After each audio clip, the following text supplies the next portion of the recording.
কেউ যদি আল্লাহকে সন্তুষ্ট করার জন্য একদিন সিয়াম থাকে, তাহলে তার মাঝে আর জাহান্নামের মাঝে একটি গর্ত খনন করা হবে, যে গর্তের ব্যবধান হবে আকাশ জমিনের ব্যবধান। মানে লোকটাকে জাহান্নাম থেকে সরিয়ে দেওয়া হবে 500 বছরের পর। তাহলে আমরা এক হাদিসে বুঝতে পারলাম, সিয়াম পালন করলে মানুষ জাহান্নাম থেকে সরে যাবে 70 বছরের পর। সিয়াম পালন করলে মানুষ জাহান্নাম থেকে সরে যাবে 100 বছরের পর। সিয়াম পালন করলে মানুষ জাহান্নাম থেকে সরে যাবে 500 বছরের পর। সব ফলাফলে, সব হাদিসের ফলাফলে জাহান্নাম থেকে সরে যাবে মানে কি? জাহান্নামে যাবে না। তো কোনো হাদিসে কি বলা হলো 500 নেকি পাবে, 2000 নেকি পাবে? রাসূল সাল্লাল্লাহু আলাইহি সাল্লাম বলেছেন যে কেউ যদি জানাজাতে যায় তাহলে 1 কেরাত নেকি, আর যদি মাটি দেওয়া পর্যন্ত থাকে তাহলে 2 কেরাত নেকি। বলে 1 কেরাত কত? বলে উহুদ পাহাড়ের সমান। তো উহুদ পাহাড় কত? বলে 4 কিলোমিটার প্রশস্ত, 8 কিলোমিটার লম্বা, নিচে কত আছে মানুষ জানে না। তাহলে তার একটা পরিমাণ বলা হলো যে নেকি পাবে এত নেকি। তার এমনিতেই যে কোনো ভালো কাজে 10 নেকি, যে কোনো ভালো, যে আসসালামু আলাইকুম বললেন 10 নেকি হয়ে গেল। রাস্তা থেকে একটা জিনিস সরিয়ে দিলেন 10 নেকি হলো। কাউকে বললেন যে তুমি ভালো কথা বলো, মন্দ কথা বলো না, 10 নেকি হয়ে গেল।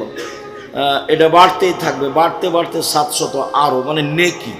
কিন্তু সিয়াম পালন করে এ পর্যন্ত যা আমরা বুঝলাম তাতে নেকি বোঝা গেল না, বোঝা গেল যে জাহান্নাম সরে যাচ্ছে আমার থেকে, তার মানে জান্নাত চলে আসছে, ফলাফলে জান্নাত পাবো। সম্মানিত দিনী ভাই বোন, বলছিলাম নফল সিয়াম মানুষের জীবনে একটি গুরুত্বপূর্ণ ইবাদত। আবু হুরায়রা রাদিয়াল্লাহু তাআলা আনহু বলেন, রাসূল সাল্লাল্লাহু আলাইহি ওয়াসাল্লাম বলেছেন, আসসিয়ামু জুন্নাহ মিনান নার ওয়া সিয়ামু হিসনুন হাসিনুন মিনান নার। সিয়াম হলো ঢাল, বিপদের সময় যা দিয়ে বাঁচা যায় তাকে ঢাল বলা হয়। শত্রু পক্ষের পক্ষ থেকে বোমা বা কিছু আসছে, এইটাকে ঠেকিয়ে সাগরে ফেলে দেওয়া হয় যার মাধ্যমে, তাকে বলা হয় ঢাল। যা দিয়ে বিপদ আপদ থেকে বাঁচা যায়, যা দিয়ে আপনার তীর থেকে বাঁচা যায়, গুলি থেকে বাঁচা যায়, তার নাম ঢাল। রাসূল সাল্লাল্লাহু আলাইহি সাল্লাম বললেন সিয়াম হলো ঢাল। তারপরে তিনি বললেন যে সিয়াম হলো হিসনুন হাসিনুন মিনান নার, জাহান্নাম থেকে বাঁচার একটা শক্ত সুদৃঢ় দুর্গ, যা ভেদ করে মানুষ ভিতরে যেতে পারবে না। সিয়াম হলো দুর্ভেদ্য দুর্গ, সিয়াম হচ্ছে দুর্ভেদ্য দুর্গ, যা ভেদ করে মানুষ ভিতরে যেতে পারবে না, তার নাম হলো সিয়াম। তো এটি কি হবে? নার, জাহান্নাম থেকে এটা হবে দুর্গ, জাহান্নামের ভিতরে আর ঢুকতে পারবে না, মানে আসতে পারবে না, ও তো সরে গেছে। এইভাবে মুহাম্মদ সাল্লাল্লাহু আলাইহি সাল্লাম বলেন নফল সিয়ামের কথা। আব্দুল্লাহ ইবনে উমর বলেন, রাসূল সাল্লাল্লাহু আলাইহি ওয়াসাল্লাম একদা বললেন, পৃথিবীর মানুষ শোনো, আসসিয়ামু ওয়াল কোরআনু ইয়াশফাআনি লিল-আবদি ইয়াওমাল কিয়ামা। কোরআন এবং সিয়াম বিচারের মাঠে মানুষের পক্ষে কথা বলবে। সিয়াম এবং কোরআন বিচারের মাঠে মানুষের পক্ষে কথা বলবে। কয়েকটা জিনিস বিচারের মাঠে আপনার পক্ষে কথা বলবে, তার একটা হলো আঙ্গুল। যদি আঙ্গুলে তাসবিহ গণনা করা হয়, তাসবিহ দানায় তাসবিহ গণনা করার কোনো প্রমাণ নেই। যারা খেজুরের বীজ গণনা করছিলেন রাসূলের সামনে এক মহিলা, ওটা দিয়ে তাসবিহ প্রমাণ করতে চেয়েছে, হাদিসটি জাল বা নিতান্তই জয়ী, সেটা দলিল হিসাবে পেশ করা যাবে না। রাসূল সাল্লাল্লাহু আলাইহি ওয়াসাল্লাম ডান হাতের আঙ্গুলে তাসবিহ গণনা করতেন। কোন দিক থেকে এর প্রমাণ নাই, যেদিক থেকে আপনার সুবিধা হয়। আঙ্গুলে তাসবিহ গণনা করলে আঙ্গুল বিচারের মাঠে কথা বলবে। মুরব্বীগণ আমাকে বলেন, আব্দুর রাজ্জাক সাহেব, আমার তো বয়স বেশি হয়ে গেছে, আমি তো আঙ্গুলে তাসবিহ গণনা করলে ভুল হয়ে যায়, তাসবিহ দানায় তাসবিহ গণনা করলে ভুল হয় না। শোনেন, মরা পর্যন্ত যদি একদিনও ঠিক না হয় তবু নেকি হবে। কেন? এটাই রাসূল সাল্লাল্লাহু আলাইহি সাল্লামের পদ্ধতি, তাসবিহ দানা পদ্ধতি নয়। এবং তাসবিহ দানায় তাসবিহ গণনা করলে আঙ্গুল বিচারের মাঠে আপনার কথা বলবে না, কেননা সেটা তো আঙ্গুলে হয়নি। সম্মানিত দিনী ভাই বোন, বিচারের মাঠে কালো পাথর হাজরে আসওয়াদ আপনার পক্ষে কথা বলবে, যদি টাকা বৈধ হয় হজের। তাহলে যদি হজের টাকা বৈধ হয় তাহলে আপনার কালো পাথর বিচারের মাঠে কথা বলবে। বিচারের মাঠে কথা বলবে কোরআন আপনার সপক্ষে। সূরা বাকারা, সূরা আল ইমরান, বিশেষভাবে সূরা মুলক, যতক্ষণ পর্যন্ত তর্কে আপনাকে জয়ী করে জান্নাতে না দেওয়া হয়েছে ততক্ষণ পর্যন্ত সূরা মুলক আপনার পাশ থেকে সরবে না, খুব শক্তভাবে দাঁড়াবে আপনার পক্ষে। রাতে সূরা মুলক পড়তে অভ্যাসী হবেন অবশ্যই। মুখখান বন্ধ করে চুপটি করে দিন কাটায়েন না। এই খেল তামাশা, দল সংগঠন, মারামারি, ঝামেলা হামেলা, কে আসলো কে গেল, এই নিয়ে সময় কাটিয়ে জীবনটা 16 আনাই মিছে। মুখটা একটু ব্যবহার করবেন তাসবিহ তাহলিলে। রাসূল সাল্লাল্লাহু আলাইহি সাল্লামকে জিজ্ঞাসা করা হলো, সবচেয়ে উত্তম সম্পদ কোনটি যার জাকাত লাগে না? বলেন তো আল্লাহ নবী, সবচেয়ে উত্তম সম্পদ কোনটি যার জাকাত লাগে না? বলেন তো আল্লাহ রাসূল, সবচেয়ে উত্তম সঞ্চিত সম্পদ কোনটি যার জাকাত লাগে না? তখন রাসূল সাল্লাল্লাহু আলাইহি সাল্লাম বলছেন, শোনো, আফজালুল মাল, সবচেয়ে উত্তম সম্পদ, সঞ্চিত সম্পদ যার জাকাত লাগে না তা হচ্ছে লিসানুন যাকির, ওই জিহ্বা যে জিহ্বা আল্লাহকে ডাকে, ওই জিহ্বা যে তাসবিহ তাহলিল জিকির আজকার করে।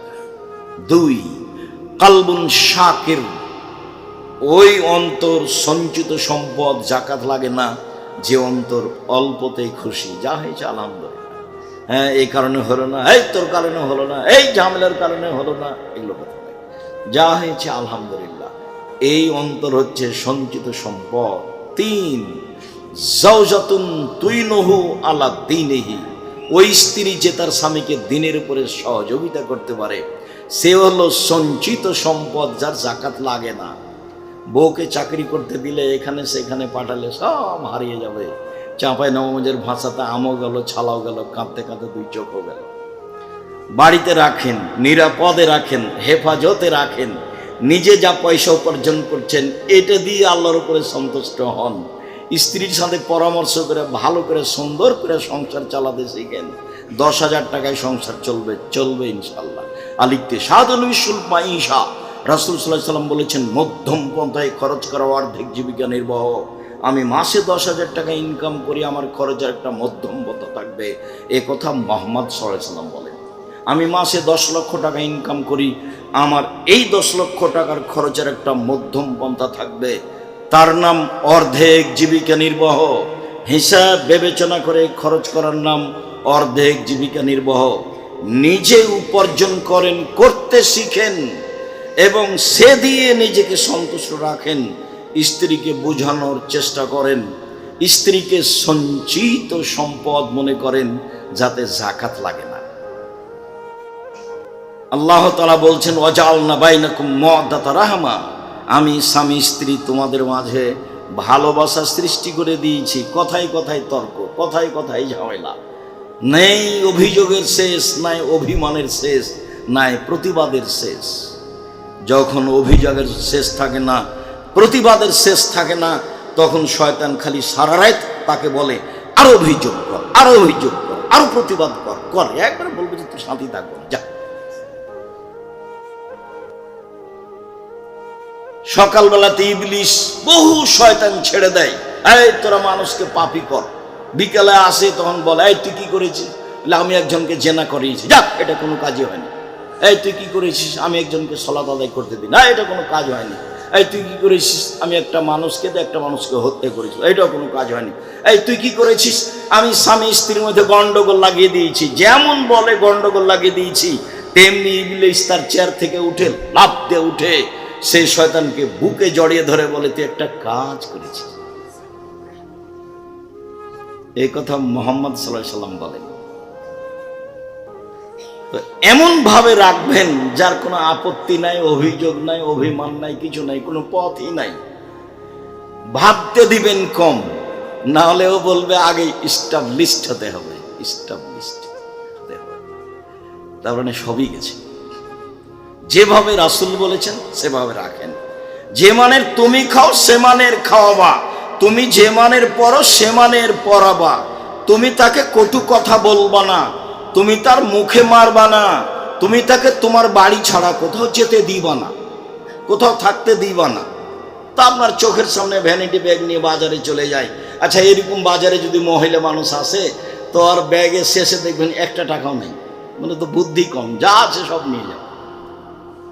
তো ও কেন বাজারে? এ কথা তো আমি বলিনি, তার বুদ্ধি কম। আল্লাহর নবী বলেছেন, আল্লাহ বলেছেন নারী এমন জাতি যারা পুরুষের সাথে প্রতিবাদে টিকতে পারে না, ওদেরকে দুর্বল করে সৃষ্টি করা হয়েছে, এই কথা আল্লাহ বলছে। মুহাম্মদ সাল্লাল্লাহু আলাইহি সাল্লাম বলছেন ওদের বুদ্ধি কম। আমি বলিনি, হাদিস বুখারী মুসলিম। তাকে নিয়ে আপনি সমাজে কি করে দাঁড় করাতে চান? সে আবার কি করে ব্যাংকের ম্যানেজার হতে পারে, সমাজের সেবক হতে পারে কিভাবে? এটা হয় কি করে? এটা হচ্ছে আপনার কাপুরুষতা, এটা আপনার ফাইজলামি ধর্মের সাথে ভুল হিসাব। আপনি আপনার ছেলেকে মেয়েকে বলেছেন আমার ছেলে মেয়ের মেধা ভালো, আমার ছেলে মেয়ে গোল্ডেন পেয়েছে, বড় ডাক্তার। দিন রাত আপনাকে বলছি, কে বলেছে ডাক্তার? ও তো জীবন 16 আনাই মিছে। ও তো ওই কোম্পানির ওষুধ লিখে যে কোম্পানি তাকে টাকা দিয়েছে। আপনাকে আমি বলিনি যে আপনার জীবনটা 16 আনাই মিছে? ছেলে মেয়ে মানুষ করবেন জাতির জন্য, মেয়ে মানুষ করবেন পরিবারের জন্য। সে স্বামী সংসারে সুখী হবে, বাচ্চা লালন পালন করবে, সে স্বামীকে মূল্যায়ন করবে, বাচ্চাকে মূল্যায়ন করবে। জাবের রাদিয়াল্লাহু তাআলা আনহু বলেন, আল্লাহর নবী আপনি বললেন এই কথা ঠিক, তবে আমি বেশি বয়সের মেয়ে বিবাহ করেছি 4টা কারণে। আল্লাহ নবী শোনেন, আমি বেশি বয়সের মেয়ে তালাকপ্রাপ্ত মেয়ে বিবাহ করেছি 4টা কারণে। আমার আব্বা উহুদের যুদ্ধে শহীদ হয়েছেন, 9 জন মেয়ে রেখে 9 জন। আমার 9 জন বোন আছে। এক, আমি বেশি বয়সের মহিলা তালাকপ্রাপ্ত মেয়ে বিবাহ করেছিলে তুয়াল্লেমাহুন্না, যাতে করে আমার বোনদেরকে বিদ্যা শিখাতে পারে, তার নাম মা। 2 বলে তুয়াদ্দেবাহুন্না, যাতে করে আমার স্ত্রী আমার বোনদেরকে শিষ্টাচার শিখাতে পারে, তার নাম মা। এই যে চোখের সামনে উঠে আসছেন আর ল্যাংটা হয়ে চলে আসছে, মুখে পিসা পায়খানা লাগিয়ে আর ভ্যানিটি বা ঘাড়ে করে, এটাই কি শিষ্টাচার? প্যান্ট পরে ঘুরে বেড়াচ্ছে, এটাই কি শিষ্টাচার? নখে নেইল পলিশ দিয়ে ঘুরে বেড়াচ্ছে, এটাই কি শিষ্টাচার? বড় বড় নখ করে ঘুরে বেড়াচ্ছে, এটাই কি শিষ্টাচার? আর দিন রাত এখানে সেখানে আড্ডা পিটছে, পুরুষের সাথে জেনা করছে, এটাই কি শিষ্টাচার? শিষ্টাচার কাকে বলে? রাসূল সাল্লাল্লাহু আলাইহি সাল্লামের সামনে বলছেন আমার স্ত্রী আমার বোনদেরকে শিষ্টাচার শিখাবে। বলে তুরাজ্জালাহুন্না, আমার স্ত্রী আমার বোনদেরকে পরিপাটি করে সাজগোজ করে গোছিয়ে রাখবে, মাথায় চিরুনি দিয়ে। বাচ্চাকে কন্ট্রোল করবে, বাচ্চাকে সাজগোজ করে রাখবে। আমি এ কথা বলিনি, এ কথা মুহাম্মদ সাল্লাল্লাহু আলাইহি সাল্লাম বলেন। হাদিস বুখারী মুসলিম। বাড়িঘর সাজাবে এটা স্ত্রীর কাজ, বাচ্চাকে সাজাবে এটা স্ত্রীর কাজ, বাচ্চাকে সুন্দর করে রাখবে এটা স্ত্রীর কাজ। হাদিস তো বুখারী মুসলিম। আর কারো কাছে দিন ধর্ম নিয়ম নীতি ধার করতে যেতে হবে? কারো কাছে যেতে হবে না। 4, আমি বেশি বয়সের মহিলা তালাকপ্রাপ্ত মেয়ে বিবাহ করেছি। কেন? যাতে করে আমার বোনদেরকে পাহারা দিতে পারে। পাহারা দাও, সময়ের উপরে কথা। সম্মানিত দিনী ভাই বোন, রাসূল সাল্লাল্লাহু আলাইহি সাল্লাম বলেছেন সিয়াম বিচার মাঠে আপনার পক্ষে কথা বলবে, বলবে প্রতিপালক আমি ওকে দিনে খেতে দিনি, দিনে ওকে আমি ইচ্ছা মতো চলতে দিনি, প্রবৃত্তি অনুযায়ী চলতে দিনি, তুমি আমার কথা শোনো, ওকে জান্নাতে দাও। আল্লাহ বলবেন ঠিক আছে, জান্নাতে দিলাম। সাহাল ইবনে সাদ রাদিয়াল্লাহু তাআলা আনহু বলেন রাসূল সাল্লাল্লাহু আলাইহি সাল্লাম বলেছেন আল জান্নাত লাহা সামানিয়াত আবওয়াব, জান্নাত তার জন্য 8টি দরজা রয়েছে। মিনহা বাবুন ইসমুর রায়ান, তার একটি দরজার নাম হচ্ছে রায়ান। রায়ান মানে পানি পান করে তৃপ্তি লাভ করা। লা ইয়াদখুলুহা ইল্লা সায়েমুন, এই দরজা দিয়ে সিয়াম পালনকারী ব্যতীত কেউ প্রবেশ করতে পারবে না। এই যা দাখাল আখিরুহুম উগলিকা, শেষ ব্যক্তি ঢুকে গেলে দরজা বন্ধ করা হবে। এমন ইবাদত আর কোনো ইবাদত নেই। বিচারের মাঠে যখন মানুষ জান্নাতে ঢুকবে তখন 8টি দরজা থেকে ফেরেশতারা স্বাগতম জানাবে, আসেন আসেন। যারা সিয়াম পালন করেছেন এই দরজা দিয়ে আসেন, আসেন। যারা হজ করেছেন এই দরজা দিয়ে আসেন, যারা সালাত আদায় করেছেন এই দরজা দিয়ে আসেন, যারা দান করেছেন এই দরজা দিয়ে আসেন। সুযোগ বুঝে আবু বকর সিদ্দিক রাদিয়াল্লাহু তাআলা আনহু বললেন, আল্লাহ নবী বলেন তো এমন কোন ব্যক্তি হবে যাকে সব দরজা থেকেই ডাকা হবে? রাসূল সাল্লাল্লাহু আলাইহি ওয়াসাল্লাম বলেন, হ্যাঁ তুমি তার মধ্যে। এটাও বিশাল ব্যাপার। যেটা মূল কথা বলতে যাচ্ছিলাম সেটা হলো এই, সিয়াম পালনকারীর শেষ ব্যক্তি ঢুকলে দরজা বন্ধ করা হবে, আরো বাকি দরজা খোলা আছে। সিয়াম ব্যতীত এই দরজা দিয়ে কেউ প্রবেশ করতে পারবে না। সিয়াম পালন করে অন্য দরজাতে ঢুকতে পারবে, হজ করে অন্য দরজাতে ঢুকতে পারবে, দান করে অন্য দরজাতে ঢুকতে পারবে। কিন্তু এই দরজা শুধু কাদের জন্য খাস? সিয়াম পালন করে। এ আসলেই ভিন্ন ধরনের ইবাদত। উমামা বাহিলি রাদিয়াল্লাহু তাআলা আনহু বলেন, রাসূল সাল্লাল্লাহু আলাইহি সাল্লামকে একদা তিনি বললেন, আল্লাহর নবী, মুরনি বিআমালিন আমিলতুহু, আল্লাহর নবী আমাকে একটা আমলের কথা বলেন তো যাতে আমি জান্নাতে চলে যাব। তখন রাসূল সাল্লাল্লাহু আলাইহি সাল্লাম বললেন, উমামা আলাইকা বিসসাম ফাইন্নাহু লা ইদলা লাহু, তুমি সিয়াম পালন করো। ইবাদতের জগতে সিয়ামের সমপর্যায়ের কোনো ইবাদত নেই। এইটা সিয়াম আর এইটা সালাত। যদি বলি সালাত সিয়ামের সমপর্যায়ের ইবাদত তাহলে ভুল হবে। এইটা সিয়াম আর এটা হলো হজ। যদি বলি যে হজ সিয়ামের সমপর্যায়ের ইবাদত তাহলে ভুল হবে।